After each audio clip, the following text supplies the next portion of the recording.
Laurent, je voudrais basculer sur un autre sujet qui me tient à cœur parce qu'il est assez particulier. J'en faisais un peu le teasing, dans mon introduction tout à l'heure.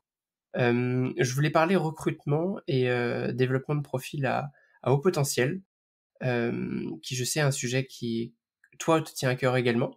Est-ce que déjà en guise d'introduction, tu pourrais nous dire ce que c'est qu'un profil à haut potentiel et aussi pourquoi est-ce que tu t'intéresses à ce sujet et peut-être les liens avec nos métiers? Alors, un profil, il y a plusieurs noms au potentiel, surdoué, HP, HPI. Euh, puis il y a on raconte beaucoup de choses positives et négatives. Moi, ma vision des choses, c'est qu'on a tous des intelligences différentes. Et en fonction de ton intelligence que tu dois connaître, tu as des capacités à faire telle ou telle chose. Donc, dans les surdoués, les hauts potentiels, on a des gens brillants, effectivement. Alors souvent, c'est eux dont on parle. Et on pense qu'il y a que ces gens-là. Et en fait, il y a tout un tas de personnes qui ont souffert quand ils étaient petits, parce qu'ils se sont sentis pas adaptés et différents des autres. Et au contraire, ils ont voulu faire comme les autres, s'adapter, donc ils ont presque anéanti leur talent.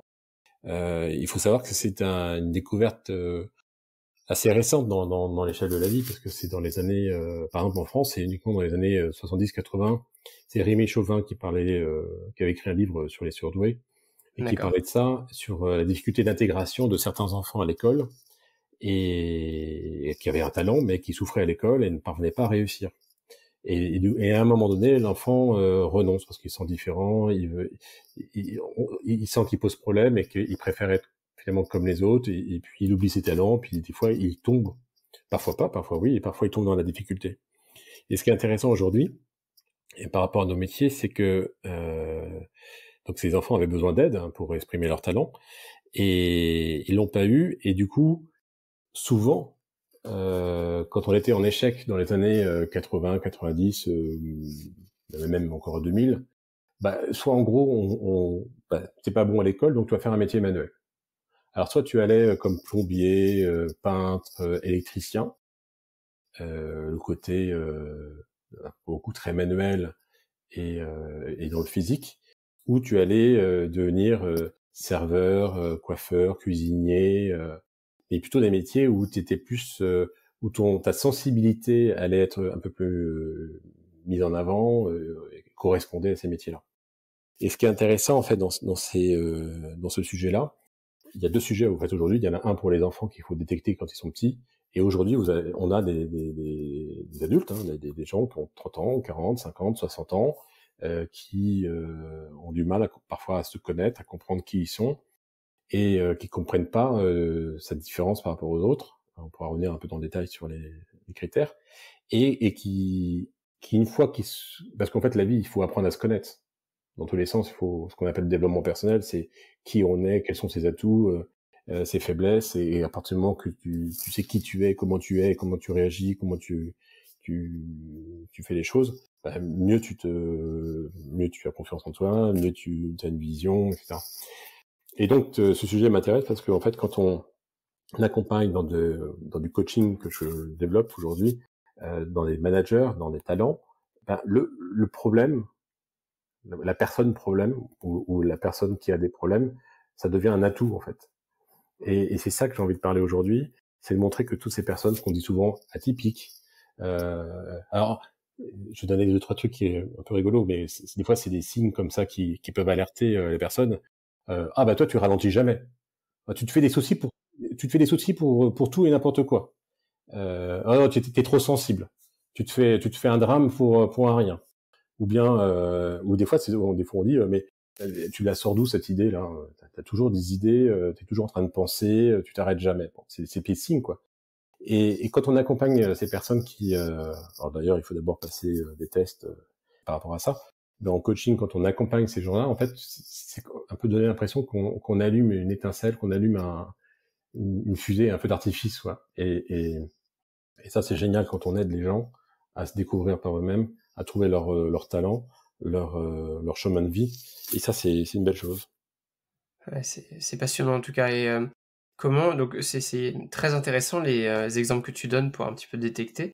les profils à haut potentiel, et après, quoi, il y a des tests spécifiques qui permettent de on peut les identifier pour justement leur proposer un Oui, alors ça, accompagnement. c'est tout ce qui est le débat sur le quotient intellectuel, mais ce que je regrette beaucoup dans les débats ou dans ce qu'on peut en tirer à la télévision, euh, voilà, et c'est le côté, ah bah il faut faire les tests, et puis et beaucoup de gens disent, ah non mais moi je me sens pas intelligent. Ah oui, en plus c'est dans la caractéristique, c'est-à-dire que quand on est au potentiel, en général, on a le syndrome de l'imposteur, on a un manque d'estime de soi ou de confiance en soi, donc ça va avec, et c'est tout le problème.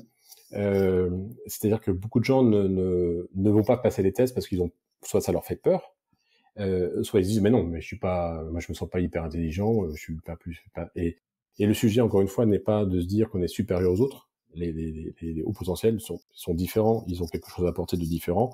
Évidemment, on connaît des hauts potentiels, des gens qui ont des surdoués, qui ont sauté 3 classes, qui ont eu des super diplômes, etc. Mais en même temps, quand on regarde Polytechnique ou HEC, par exemple, sur une promo 400 élèves, il n'y a pas 400 surdoués. Il y en a peut-être un Ouais, grand nombre, mais ils sont pas tous surdoués. Donc c'est là où il faut pas mélanger la notion d'intelligence. On a différentes intelligences. complètement. On peut être super intelligent, super brillant à l'école, dans une grande école, avoir fait des grandes études, et pas être HP. Et on peut être coiffeur, serveur, directeur d'un restaurant, et être HP sans le savoir, et faire de très belles choses, vous voyez. Et ça, c'est un sujet qui est souvent mal perçu. En tout cas, il n'y a pas de, pour moi, en tout cas, il n'y a pas de lien de supériorité. Et c'est vraiment le sujet d'apprendre à se connaître pour être pleinement soi. Ça, c'est la clé Ouais. aujourd'hui. Et on voit aussi avec, quand je disais tout à l'heure, quand on travaille sur le terrain, on est plongé sur l'aspect opérationnel au quotidien. Ce qui s'est passé avec le Covid, au-delà de la maladie, etc., mais c'est surtout le confinement. Le confinement qui, du jour au lendemain, c'est les 3 cas. Vous travaillez dans les bureaux. Bon, il fallait continuer à travailler à la maison. Puis en plus, si vous avez des enfants, il fallait bosser pour la boîte, faire à manger pour la maison, faire les devoirs. Voilà, ça c'était épouvantable pour ces personnes qui ont vécu là. Ça, c'était assez dur. Mais quand vous êtes serveur dans un hôtel et que vous vous retrouvez chez vous pendant 2 mois, 3 mois, à ne pas, ou voire plus pour certains d'ailleurs, et pour certains ça a duré 6 mois, à ne pas travailler. Alors si vous avez des enfants, bah du coup c'est plutôt sympa, vous vous retrouvez pleinement à vous occuper de vos enfants. Et si vous n'avez pas d'enfants, vous aviez du temps libre pour pouvoir faire plein de choses et de réfléchir. Et c'est ce qui s'est passé. J'en avais parlé parce qu'avec Équipe Hôtel d'ailleurs, on avait fait un talk en ligne à la sortie du Covid, et j'avais dit à l'époque, attention, quand on a eu l'occasion de ne pas travailler pendant plusieurs semaines, on a eu le temps qu'on n'avait pas avant de se poser. Alors vous posez 1 semaine, 2 semaines, mais c'est comme quand vous marchez. Je sais pas Ouais, si t'as fait si t'as fait des grandes marches, mais quand ouais, tu pars beaucoup. marcher pendant 3 semaines, bon, la première journée il se passe pas grand chose. Tu marches, tu sors de ton quotidien, etc. Mais au bout de 2 jours, 3 jours, 4, 5 jours, il y a tout un truc qui se met en place dans ta tête et tu as des moments de réflexion intenses sur le sujet dont tu as envie de réfléchir. Bon, bah là, c'est pareil. Complètement. Pendant 2, 3 semaines, quand ils n'ont pas bossé, ils ont eu le temps de se poser des questions, de savoir qu'est-ce que je vais faire après, quelle est ma vie, le sens de ma vie, etc. Donc ça, je trouve très important aujourd'hui d'apprendre à se connaître pour pouvoir être pleinement soi, pleinement dans son travail quand on a un travail. Et, et j'ai envie de dire à tous ces hôteliers aussi qui, oui, s'inquiètent et c'est normal de voir leurs collaborateurs partir. Ben, il faut aussi savoir laisser partir les gens, mais il faut aussi accueillir de nouvelles personnalités. Et Mmh. ça, je me souviens de conversations où parfois je disais, vous savez, si demain vous avez quelqu'un qui, parce qu'à l'époque on me disait, bah moi j'ai du mal à recruter pour le week-end. Les gens veulent plus travailler le week-end. Mais je dis, mais il y a des gens qui veulent travailler le week-end, mais qui ne veulent pas travailler la semaine. Alors prenez quelqu'un, il va faire peut-être que 2 services par week-end, euh, mais lui il sera content de travailler. Ah non, moi je veux quelqu'un qui, je veux des serveurs pour toute la semaine et qui font des week-ends, etc. Je dis, mais si vous les trouvez pas, prenez ce qui vous arrive. Et s'il y a quelqu'un qui est motivé, qui est emballé, motivé pour travailler, mais qui a un autre boulot la semaine et qui veut travailler que le samedi et dimanche, avec vous, bah, s'il est bon et que vous pouvez l'accompagner, prenez-le, quoi. Donc il faut être aussi ouvert à des nouveaux profils. Et c'est ça qui est intéressant aussi je reviens sur la surdouance, euh, les hauts potentiels, ils ont plein de qualités qui peuvent être très utiles pour l'hôtellerie.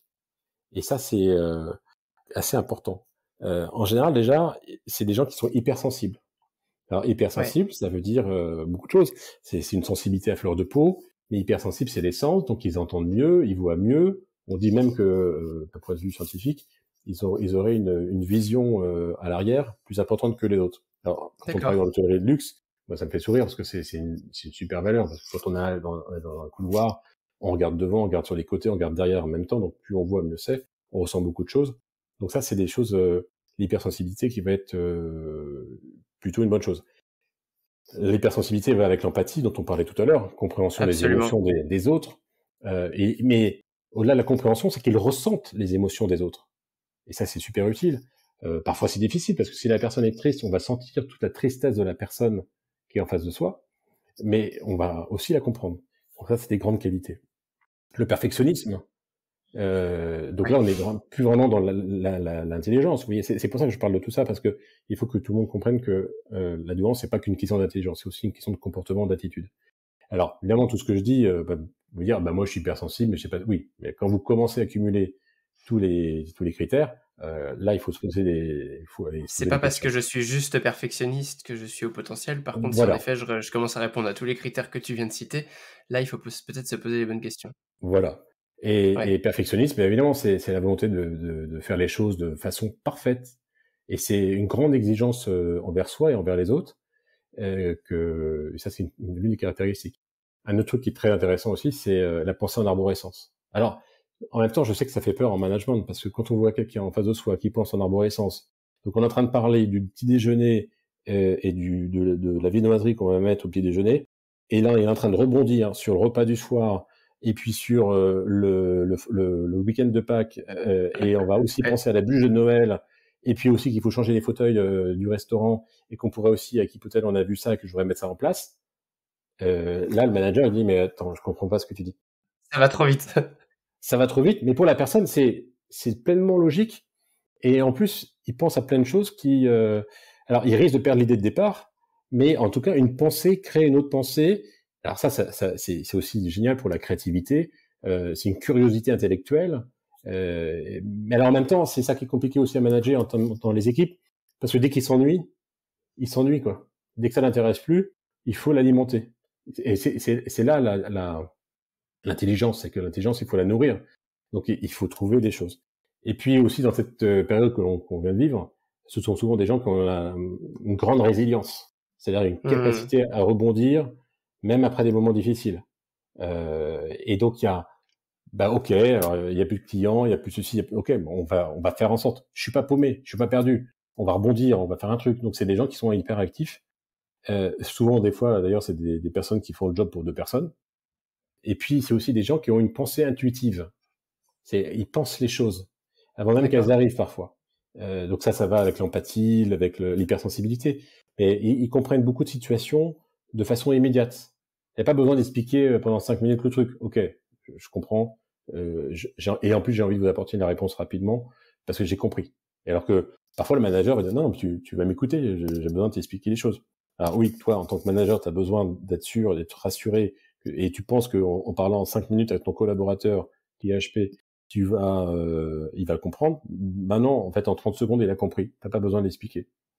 Ce qui est Mmh, amusant au travers des enfants, c'est même quand ils apprennent à compter, à faire des multiplications, bah, en fait, eux, ils trouvent le résultat sans prendre la méthode de la maîtresse, quoi. Donc, ils trouvent leur propre méthode pour comprendre. Et qu'est-ce qui nous intéresse? C'est qu'ils trouvent le bon résultat. ouais, complètement. Après, chacun trouve sa façon d'arriver à 6 fois 5, 30. Mais si c'est pas la même façon que les autres, mais qu'il trouve 30, il a bon. Et c'est ça la difficulté en fait de ces profils, c'est que quand ils étaient petits, souvent ils ont été bridés dans un cadre. En France, il faut pas sortir du cadre à l'école. Si on sort du cadre à l'école, ben, ça devient un problème. S'il y a un problème, on sort du cadre et on t'envoie vers d'autres domaines. Et bon, et c'est la vie. Mais voilà, c'est plein de petites choses comme ça qui deviennent un peu un outil ou une boussole en fait. Quand on se découvre HP, en général, la vie change parce qu'on s'aperçoit que un tas de décisions que la personne a pu prendre dans sa vie n'étaient pas forcément les siennes parce qu'il a voulu être dans le cadre et faire comme les autres. Donc, et à partir du moment qu'il comprend ses compétences, ses qualités qu'il a, ses faiblesses, Il y a des faiblesses aussi. Hein. Complètement, bien sûr. C'est des gens qui sont souvent victimes de pervers narcissiques, comme on dit en entreprise, parce que c'est les gentils. Enfin, j'ai souvent entendu Ouais. ça dans les entreprises. Ah, lui, il est gentil. Et alors, des fois, on dit ça presque avec un regard narquois et cynique et pas très Un sympa, peu condescendant. assez condescendant. Et en même temps, moi, j'ai toujours dit, mais il est sympa. Bah oui, il est gentil. Ben, c'est bien d'être gentil. C'est quoi le... C'est une vraie qualité. Hein. C'est une vraie qualité. Mais il est tellement gentil qu'il va, il va, c'est souvent ces gens qui se défoncent au travail. Hein. Alors c'est aussi, on n'a pas parlé de ça encore, mais c'est un sujet d'actualité aussi. C'est le burn-out. C'est qu'à un moment donné, c'est quoi un burn-out? C'est quelqu'un qui explose parce que il en fait davantage. Et puis souvent sur les pervers narcissiques, ils vont les utiliser à leur avantage jusqu'à vraiment exterminer tout ce qu'il peut prendre. Et ça, c'est pas chouette. Et on voit ça, hein, l'hôtellerie, toute la, tous les sujets qu'on a pu entendre dans la restauration, dans la cuisine, sur la, on vient de là aussi. Hein, il y a cette difficulté quand on est cuisinier. Alors on arrive à 16 ans, on apprend. Et alors, si on a eu un chef très dur, je sais pas comment dire, mais en tout cas très difficile. Toi, tu fais ci, tu fais ça, bah, tu feras ça pendant 6 mois. De toute façon, t'es à moins que rien, t'es là pour apprendre, t'es nul, etc. Bon, et quand ce chef grandit et qu'il se retrouve à 30 ans à gérer des équipes, ben, il a le choix. Soit il se transforme en disant, moi, j'ai vécu ça, je vais pas le faire vivre, ou ben, moi, j'ai connu que ça, donc je vais refaire la même chose.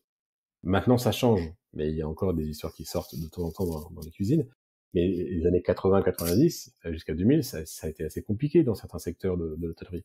Donc c'est là aussi où, quand on voit aujourd'hui qu'il y a des jeunes qui veulent pas travailler, il faut aussi redorer. Alors il y a plein d'initiatives qui vont dans ce sens-là, de redorer les métiers de service, etc.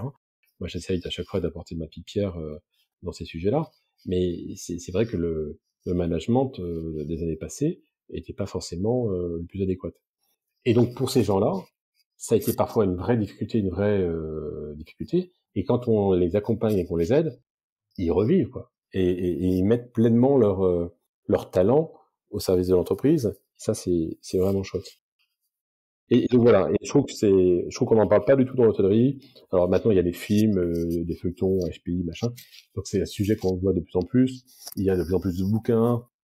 Il faut savoir que les États-Unis, par exemple, ont fait des recherches, mais depuis bien plus longtemps que nous. Et nous, c'est depuis 2000-2010 où vraiment ça se développe davantage. Quand je dis ça se développe, c'est que on en prend conscience. Il y a des formations. Par exemple, même aujourd'hui dans les écoles, dans les rectorats, il y a des gens qui sont spécialisés sur ce sujet-là.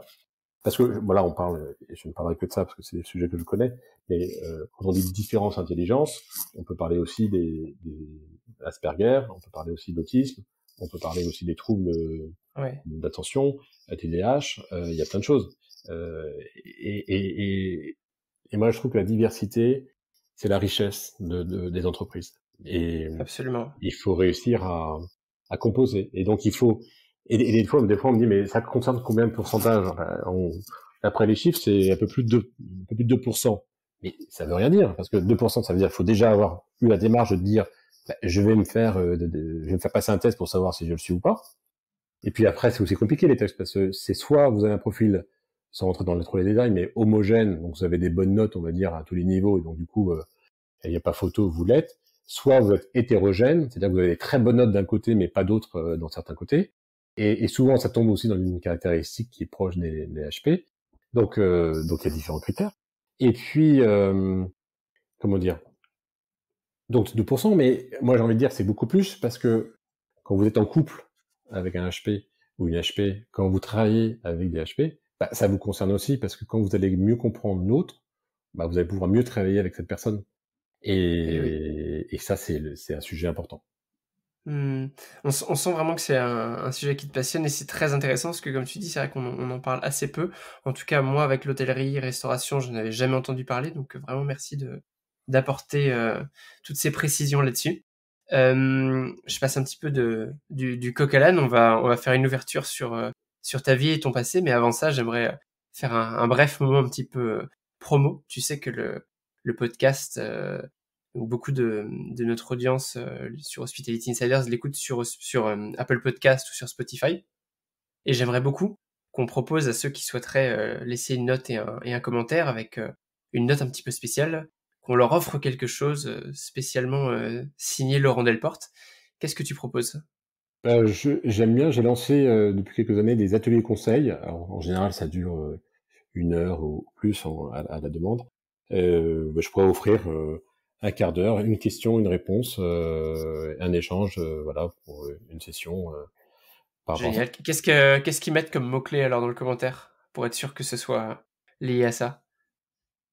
Atelier conseil Delporte. Allez, atelier conseil Delporte dans un commentaire et vous gagnez et vous gagnez un conseil avec Laurent Delporte. Ça marche si c'est moi qui le fais. Pas de problème, je ferai c'est Après une heure. c'est Non, trop gentil. c'est amusant parce que là aussi, c'est un truc que j'ai développé en France, mais qui est très peu utilisé en France. Aux États-Unis, ça se développe énormément. Donc, et j'ai des fois des gens qui m'appellent enfin, dans le monde entier, et parce qu'en fait, ils ont une question par rapport au marché français, et que, alors c'est souvent des boîtes de conseil qui font ça, et Oui, au lieu de demander à la personne d'aller chercher l'information, et cette personne-là va mettre des jours et des jours à trouver l'information, bah, il vaut mieux appeler quelqu'un qui connaît la réponse, et ça dure un quart d'heure, ça dure une demi-heure, ça dure 1 heure. Et une fois, j'ai fait un atelier comme ça en ligne, qui a duré 3 heures, une fois, ça dure 10 minutes, et c'est assez, pour moi, c'est assez sympa, parce que c'est toujours des questions très différentes, des sujets qui m'emmènent, voilà, qui me permettent de connaître les problématiques des gens et dans l'hôtellerie. Donc complètement. c'est assez riche d'enseignements. Et puis et oui, alors ça aussi des fois ça étonne les gens. Alors oui, je facture le conseil en fait. Donc là je vais l'offrir. Mais oui, je facture. Personne n'aurait l'idée d'aller à la boulangerie. Bonjour monsieur le boulanger, je vais vous prendre une baguette de pain. Alors, si elle est bonne, je viendrai vous la payer. Ou si elle est bonne, j'irai parler de vous pour que d'autres personnes aient acheté la baguette que moi j'ai pas achetée. Ben non, en France, c'est comme les métiers dans l'hôtellerie, le service Mmh. n'est pas toujours assez valorisé. Ouais, Et puis moi, des fois, je me dis, tiens, il y a des gens qui sont prêts à payer parce qu'ils sont motivés, et que si on est motivé, en fait, l'argent, c'est pas que l'argent. L'argent, c'est aussi une sorte de confirmation ou c'est un échange. Moi, je le vois bien plutôt sûr. comme ça. Et je me dis, je vois les gens, certains me rappellent, ils prennent rendez-vous et payent en ligne, d'autres pas, mais si finalement ils sont pas prêts à payer, en plus les ateliers conseils, le grand public, c'est un prix quand même assez abordable, et très abordable, et je me dis, c'est qu'ils sont pas motivés en fait. Donc ça filtre aussi les gens. Mmh. Moi, je te rejoins là-dessus, hein, on pourrait en débattre, mais tu parlais de la boulangerie, si on prend cet exemple, en fait, qu'est-ce que tu payes quand tu achètes la baguette? Tu payes l'expertise du boulanger. Oui Il aussi, hein. s'appelle l'expert consultant. En fait, il gagne du temps parce que ils appellent quelqu'un qui a 10, 15, 20 ans d'expérience, qui va leur donner la bonne réponse et qui va peut-être leur faire gagner du temps. Donc je valide ça complètement. Mais bon, encore une fois, je suis peut-être biaisé parce que je suis positionné là-dessus aussi. Euh, En tout cas, c'est assez intéressant comme point de vue. Je voulais du coup ouvrir quand même sur ton passé. On va parler cette fois-ci au petit Laurent Delporte qui commence sa carrière. Si tu pouvais revenir en arrière, disons en effet au début de ta carrière, il y a une vingtaine d'années, est-ce que tu ferais quelque chose différemment? Et si oui, bien sûr, qu'est-ce que ce serait? Alors non, je ferai rien de différemment parce que j'ai une philosophie de vie aujourd'hui qui me dit que quoi que tu fasses, c'est toujours une expérience, c'est toujours un apprentissage. Oui, Et alors il y avait aussi, je crois que c'est Nelson Mandela qui disait, je ne perds jamais, soit je mmh. gagne, soit Soit j'apprends. j'apprends. Mmh. Et c'est très vrai en fait, parce que vraiment sur le moment quand tu vis une galère, c'est dur, c'est insurmontable, et puis t'es à fond dedans, tu penses qu'à ça, et tu dis mais pourquoi j'ai pris cette décision-là, j'aurais jamais dû faire ça, etc. Bon, mais là, si tu penses comme ça, et je suis passé par ces phases-là évidemment, comme tout le monde, en fait t'avances pas. Ce qui est plus intéressant après, c'est de se poser des questions en disant ok, j'ai fait ce choix-là. D'ailleurs, à tel moment, j'avais un doute. Et d'ailleurs, je m'avais dit, tiens, peut-être que je ne devrais pas faire ça, etc. Ok. Donc à ce moment-là, tu t'es posé les bonnes questions. Donc à ce moment-là, tu savais que tu avais un doute de faire cette action-là. Pourtant, tu y allais. Pourquoi tu y allais? Qu'est-ce qui t'a motivé à y aller? Ah, c'est ça. Ça brillait, t'as été attiré par ça et tout. Ok, d'accord. Et puis tu savais pas ça, machin. Donc c'est plutôt intéressant d'analyser ce qui s'est passé, de bien ou de mal. D'ailleurs, là, je prends un exemple négatif, mais quelque chose qui était très bien et que c'était une bonne chose. Alors ça, je le fais aussi. Je dis, ah tiens, je sentais bien qu'il fallait que j'aille vers ça et qu'il fallait que je fasse ça et qu'il allait se passer quelque chose et que ce serait bon. Ah, je l'ai fait. Ok. Mais alors pourquoi tu l'as fait? Qu'est-ce qui a été? Ça, j'aime bien faire ça. C'est comme pour développer son intuition. À un moment donné, j'avais un carnet, et puis quand j'avais une intuition, je la marquais, je ne prenais une note, et puis après, je revenais dessus en disant, tiens, ah bah oui, tiens, elle était bonne. Ah oui, ça s'est avéré vrai au bout de tant de temps. Parce que du coup, on affine. La vie, pour moi, était un parcours où on affine ses compétences, ses qualités, on en a tous, et c'est intéressant de réfléchir à ça. Donc, refaire quelque chose, non. Maintenant, si je pouvais revenir sur un point, je dirais, cela tu me parles un peu, ça me fait penser à l'enfant intérieur, Oui, et j'irais voir l'enfant intérieur en lui disant, amuse-toi, prends plaisir, et, euh, et change le monde. complètement. Écoute, c'est peut-être une manière dont je poserais la question dorénavant, que si tu pouvais parler à ton enfant intérieur, qu'est-ce que tu lui dirais? Et je trouve que Ah bah, changer le monde, c'est un bon message. c'est ça, tu vois. Et, moi, j'ai cette chance aujourd'hui de me faire plaisir. Évidemment, alors, les gens me disent, attends, alors, ils rénovent, ils construisent des hôtels, ils s'intéressent au coaching et au développement personnel et aux HP. Bah oui, mais j'aime bien faire des choses très différentes. Pour moi, ça a du sens. En tout cas, ça me satisfait quand je me lève le matin. Et effectivement, et quelque part, on peut pas faire beaucoup de choses. Je peux pas changer le monde, mais déjà, si je peux apporter quelque chose dans mon entourage, dans mes contacts, dans mon industrie, ouais, c'est déjà pas mal. Donc Ouais, j'aime bien avoir cette idée-là, d'essayer, en tout cas, comme objectif, de me dire, voilà, si je peux aider, transformer la vie des gens, bah, je trouve que c'est plutôt sympa. Et si ça les rend plus heureux et mieux. Parce que moi, je trouve aujourd'hui, je suis résolument optimiste, et chacun a sa vie, mais c'est, c'est quand même pas simple. Et mmh, en allant sur ces métiers-là, l'accompagnement des personnes, en fait, je m'aperçois qu'il y a un tas, hein, et les gens ça, je vais dire ça aussi parce que je pense que c'est important si ça peut éveiller les gens.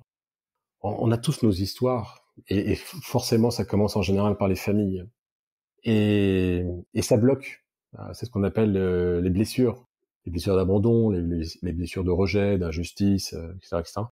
Euh, il y a des très bons bouquins sur ça, donc je vous invite à les découvrir.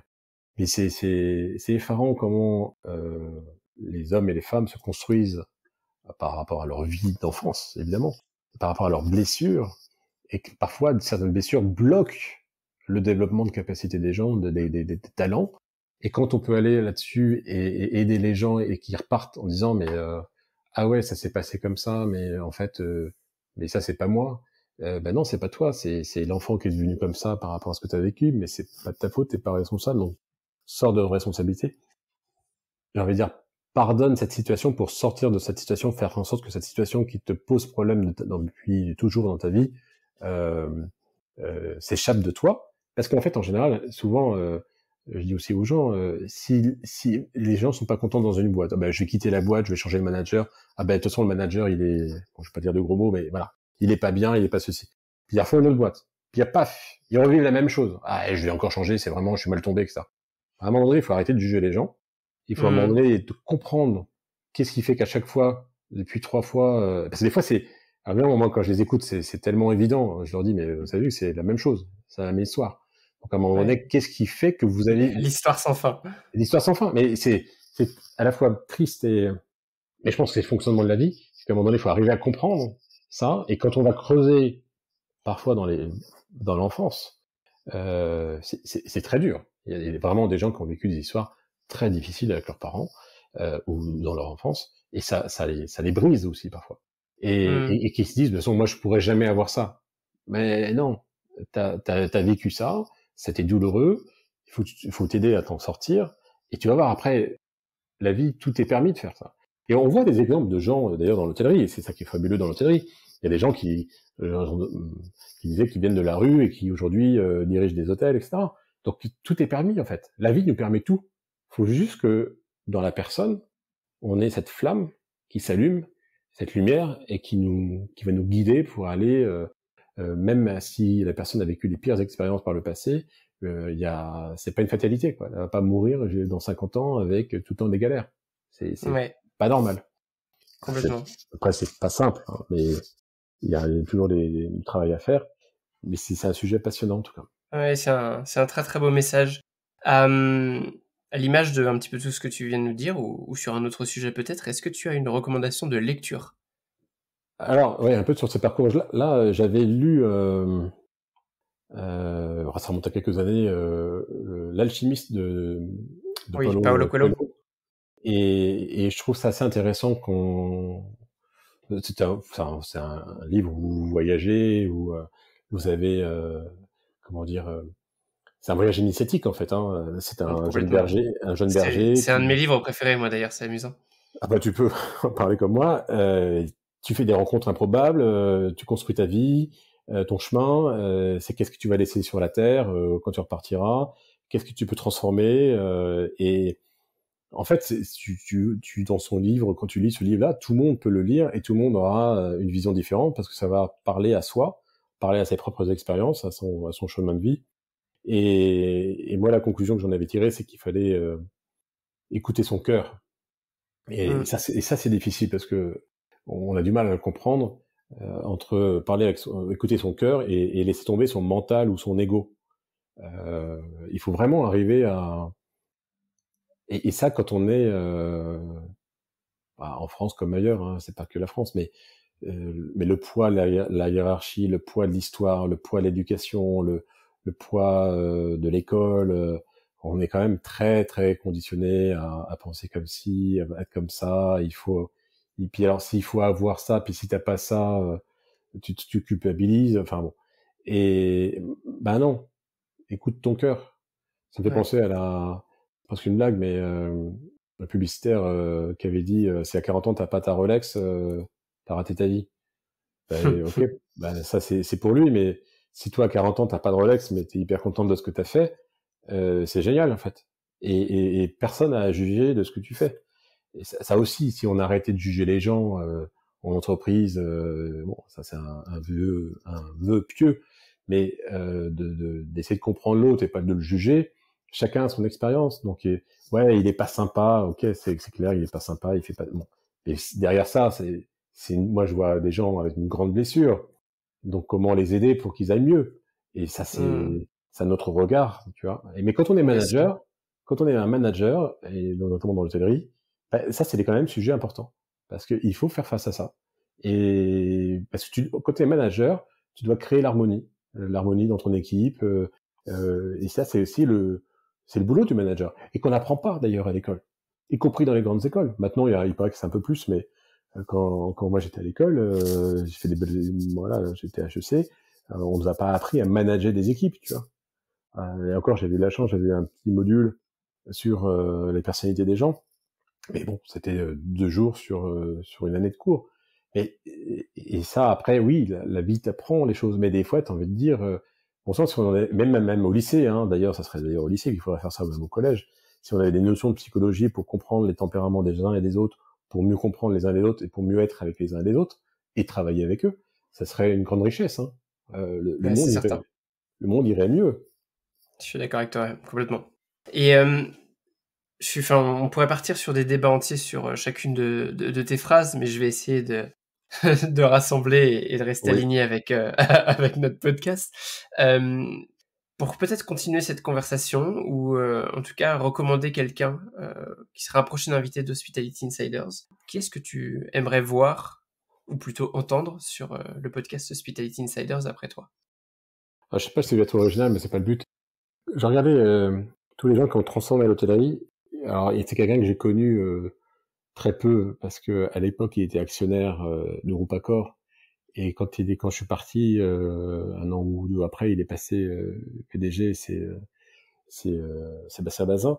Oui. Mais je trouvais ça assez intéressant qu'on fasse mais j'arriverai pas à te laisser tout seul à faire cette interview, mais faire une interview générationnelle avec Ah, ça pourrait être Sébastien Bazin, un parce bon exercice. que oui, je pense, parce que c'est quand même intéressant. C'est quelqu'un qui a osé transformer les choses, qui bouge. Et moi, j'aimerais bien l'interroger sur. Alors, il y a des choses qui se font sur l'environnement, mais voilà, aller Hmm. se projeter sur l'hôtellerie. Comment on fait en sorte que demain un Formule 1 soit une source de nature dans les lieux où ils sont construits. Parce que là aussi, je pense que quand on parle de développement durable, c'est bien de parler de protection de la planète, d'économie d'énergie, mais il faut aussi parler d'expérience client directe et que celui qui voyage et celui qui vit en ville aura besoin de plus en plus de nature. Il faut savoir qu'il y a de plus en plus de gens vivent en ville, en fait.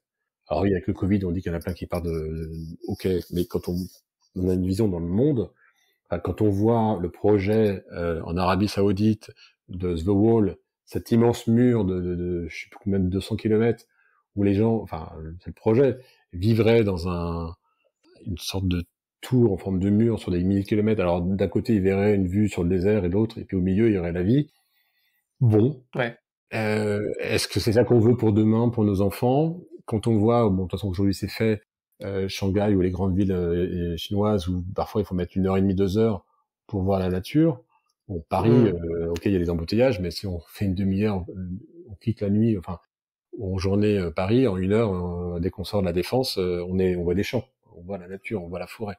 Et puis il y a quand même de la forêt tout près. Mais c'est étonnant de se dire que dans les 30 à 40 années qui viennent, moi je me suis encore concerné, hein, euh, voilà, le monde va changer, quoi. Ça va être et ça, voilà, ça c'est des sujets qu'on n'aborde pas. On est toujours dans le quotidien, dans l'année prochaine, dans les 2 ans. On a du mal à avoir une vision long terme et sur plusieurs générations. Mais je t'en supplie, Laurent, ne me lance pas sur tous ces sujets parce que vraiment, il va falloir qu'on enregistre un autre épisode. Et pour le coup, absolument tout ce que tu as dit ce soir, c'est des sujets qui moi aussi m'intéressent énormément et sur lesquels j'ai beaucoup réfléchi. Donc, je te propose qu'à l'occasion, on fasse un deuxième ou voire troisième épisode. Et Sébastien Bazin, tu es, je crois, le troisième, peut-être quatrième à me le recommander. Donc, il va vraiment falloir que je réussisse à l'inviter. C'est quelqu'un qui est très très dur d'accès. Mais je ne lâche rien et je me fais la promesse qu'un jour, sur Hospitality Insiders, on écoutera Sébastien Bazin. Oui, puis je crois qu'il est assez ouvert pour ça. Ouais, complètement. Comment est-ce que quelqu'un qui aimerait continuer justement cette conversation avec toi, comment est-ce qu'il ou elle pourrait te contacter? Tiens, un truc que j'avais pas pensé. Euh, déjà, techniquement, parce que ça devient compliqué maintenant, c'est de s'inscrire à ma newsletter. Alors, promis, j'envoie pas une newsletter tous les jours, loin de là. Oui. Mais c'est-à-dire que dès que j'ai une invitation, bah là, par exemple, pour Équipe Hôtel ou une conférence, en général, j'envoie une newsletter. Et aussi, j'ai un bon plan à partager, j'enverrai une newsletter. Donc ça, c'est celui qui veut suivre ce que je fais, me contacter, ça, c'est un bon plan. Et puis, après, je suis sur les réseaux. Alors, c'est vrai que parfois, je suis saturé. Je reçois des messages. Alors, en ce moment, en plus, je publie pas mal de choses parce que l'actualité est très active. Bon, en général, je réponds tout le temps. Si je réponds pas au bout de 10 jours, c'est que bah, soit j'ai oublié ou soit j'ai pas eu le message. Faut pas croire que les emails sont toujours infaillibles. Des fois, je reçois pas les emails. En plus, j'ai un truc anti-spam, donc il faut valider l'email que vous recevez. Bon, je regarde la boîte de spam régulièrement quand même, quasiment tous les jours pour vérifier que j'ai tous les messages. Mais par email ou bien LinkedIn, Facebook, Twitter. Je mettrai une ou deux références pertinentes en effet, mais merci de te rendre disponible. Et enfin, très grand challenge, parce qu'il va falloir que tu choisisses un sujet. Si tu avais un dernier message à faire passer à nos insiders, les auditeurs du podcast, quel serait-il? Ah, pas simple, pour pas relancer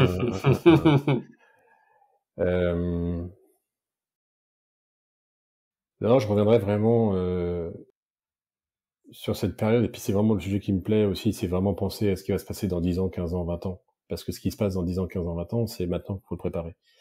Et même dans 5 ans. Et on est à une époque charnière. Ça, c'est quand même quelque chose d'assez important. Et c'est aussi toutes les innovations qui existent aujourd'hui et qui se développent, c'est comment retrouver l'humanité, le côté humain, dans tout ce qu'on appelle la digitalisation des services. Et ça, c'est important. Ouais. Et la robotisation aussi, on a de plus en plus de robots. Alors, robot, c'est pas forcément le robot avec des roues et des pattes qui va remplacer, c'est pas le robot humanoïde, hein. Ça peut être des robots, des machines qui vont permettre de travailler plus vite, de faire plus de choses. Et en même temps, on doit passer par là. C'est un peu comme la voiture, en fait. Dans les années 80, à un moment donné, l'industrie s'est complètement automatisée, robotisée, etc. À un moment donné, ça va risquer de se passer. Et si en plus on a de plus en plus de mal à recruter des gens dans les hôtels, les investisseurs vont aller là-dessus. Aujourd'hui, on peut avoir un aspirateur qui va circuler dans la chambre. On peut imaginer dans la chambre, il y a un petit aspirateur sous le lit. Paf, dès qu'il y a un détecteur de présence, dès qu'il n'y a plus personne dans la chambre, l'aspirateur va rouler partout autour du lit pour passer l'aspirateur. bon, ça sera peut-être pas aussi bien fait qu'une personne humaine, que la Ouais. nuit, les aspirateurs vont sortir dans les couloirs, etc., pour le faire. Ils sont silencieux. Qu'est-ce qu'on peut avoir d'autre? Enfin, dans la cuisine aussi, plein de choses. On a vu des projets de restaurants où tout sortit du plafond. Bien sûr qu'on n'est pas encore là aujourd'hui, mais dans 5 ans, 10 ans, 15 ans. Hum, Toujours, je méfiais de dire, mais non, mais ça va pas se faire, ça va pas se faire.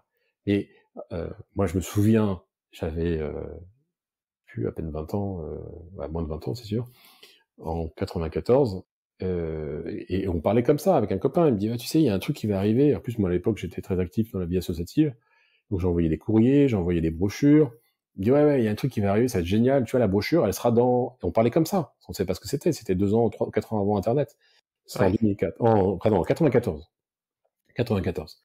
Et il me dit, ouais, bah, tu vois, la brochure, là, eh ben, elle sera dans l'écran de l'ordinateur. Comment ça, dans l'écran? Bah ouais, tu pourras cliquer sur ça, puis tu pourras mettre des photos, et en plus, on pourra envoyer des messages un ordinateur à un autre.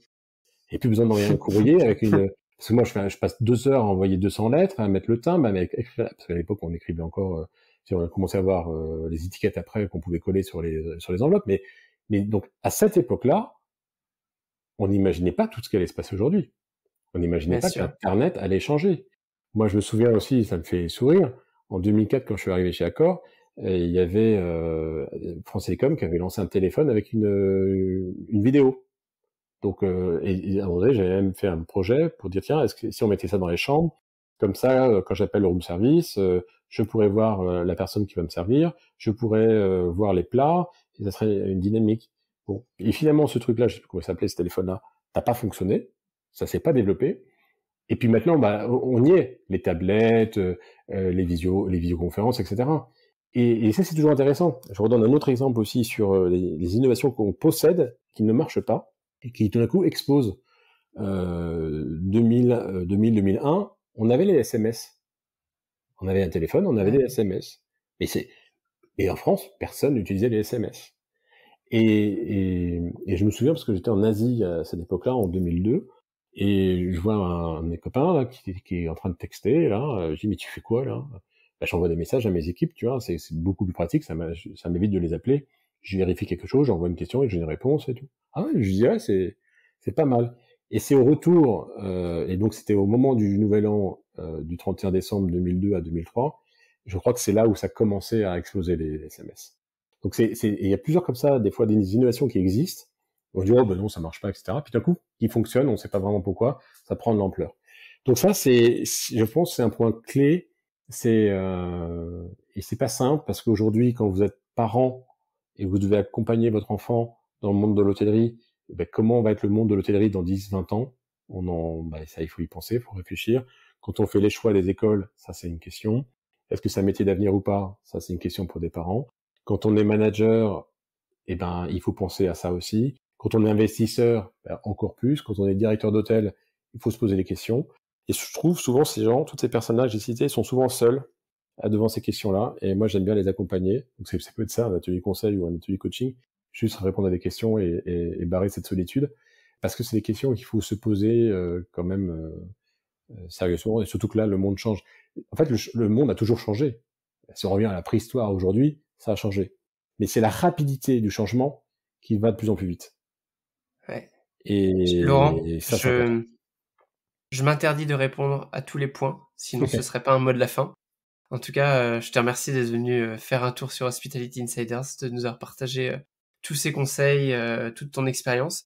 On te souhaite tout le meilleur pour ceux qui entendront ce message d'ici ce week-end. Rendez-vous équipe hôtel du coup du 6 au 10 novembre.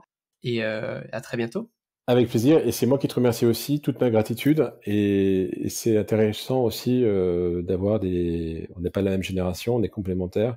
Et je trouve ça Ouais. très intéressant d'échanger avec toi et toutes ces discussions qu'on peut avoir. Alors, bon, on va pas relancer le sujet, mais toute ma vie, j'ai toujours mis en avant les jeunes et quand j'étais étudiant et lycéen, j'ai beaucoup œuvré dans la vie associative, justement pour montrer, ça c'était mon premier, pas un combat, mais en tout cas une première partie de vie où j'ai voulu montrer que les jeunes pouvaient entreprendre, parce qu'aujourd'hui c'est normal d'avoir 17, 20 ans et entreprendre. Dans les années 80, 90, c'était pas normal. Un jeune, ça se taisait, ça ne disait rien. Et quand on avait 30 ans, on était encore jeune, on n'avait rien à dire. Donc le monde a changé. Je suis assez content de ce que j'avais fait à l'époque parce que je pense que ça a contribué au changement de mentalité. Donc oui, vive et bravo pour ce que tu fais. C'est très intéressant et justement, ton point de vue et ce que tu représentes est important. Voilà, je reviendrai. Ce sera vraiment mon mot de la fin. La diversité et c'est clé dans nos vies aujourd'hui. Bien, merci beaucoup Laurent et à très bientôt. À bientôt.